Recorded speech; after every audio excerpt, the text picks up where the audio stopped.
Good day, sir, madam. I am Consolacion Vivarion, 36 years of age, married with 3 children.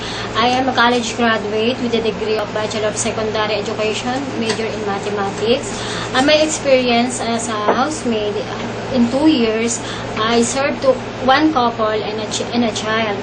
Okay, hello Miss Consolacion. How are you today? I'm fine, ma'am. Okay, so you are a college graduate of a Bachelor in Secondary Education. Yes, so do you have any experience also in teaching? Yes, ma'am. As of now, I am teaching first year to 4th year, math subject and science subject. Okay, so since you are college graduate, why don't you choose any work that is suitable to your course? I think in applying abroad is suitable for me because they have many opportunity for me.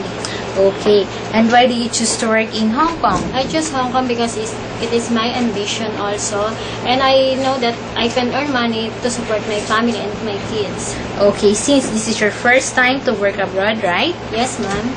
Okay, how will you overcome homesickness? I just think of it to overcome my homesickness, just to think of it that I can work there to support my family and to secure my future of my children.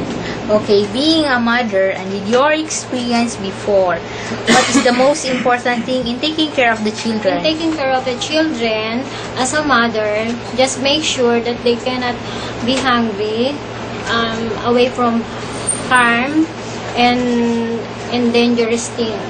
Okay, being a teacher, can you demonstrate to us the way you lecture the children? Yes, ma'am. Okay. Okay, children. This is addition. So you have to add 4 plus 8. So you have. Can you see how to count in your fingers? Number 4 or 4. Okay. Then you have to see to me how can you count number 8. So you have to add 4 plus 8 is equal to 12. Can you add this to? Can you see it to me that how can you add this and count your fingers? How many is that? So 12. Okay. Okay. The next one is 5 plus 8. Okay. 5 plus 8 is equal to how many? So you have, for example, you have a 5 apple. Then you give your friend 8 apples. You have 13 apples. Then you have 5 plus 5. So you have 5 fingers on the left and 5 fingers on the right. So you have 10 fingers in your 2 hands. Okay. Then this is the alphabet. First, we have to know what is the sound of letter A. Okay, the sound of letter A is A. So you have to read A. Okay, this is an example, an apple. Can you give other example that start with letter A? So ant is also start with letter A. The next is letter B. The given example is a ball because ball is start with letter B. Next is letter C. Let's start with cat is start with letter C. So cat. Then letter D. The example given is duck because duck start with the letter D. And the next one is elephant.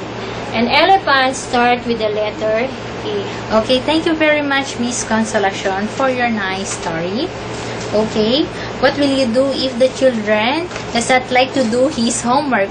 How will you motivate the children? I motivate them by means of, first way I can give a story or I can sing a nursery rhyme. So before we get started in their lesson, I can motivate them by these tactics. Okay, so how will you assist the child when crossing the street? By assisting them in crossing the streets, I handle with their hands and teach them how to look the right and left before crossing the street. Okay, so when it comes to baby care, how will you arrange your duties if only you and the baby left in the house? Okay, I'll make sure that the child is sleeping before I can do all my household chores. Okay, are you willing to have an insufficient sleep in attending the baby needs late at night? Yes, ma'am. Because as a mother, it's my responsible to taking care of them. Okay, so What will you do if the baby cries late at night? I'm making to wake up and check them what is the problem with the child. Okay, so before we end, do you have any last message for your future Yes, ma'am. employer? Okay. Okay, my last message to my future employer, you can trust me all the duties and responsibilities given to me, that I can do all my best to do all their tasks that given to me. Thank you, sir, ma'am, madam, sir, and see you on.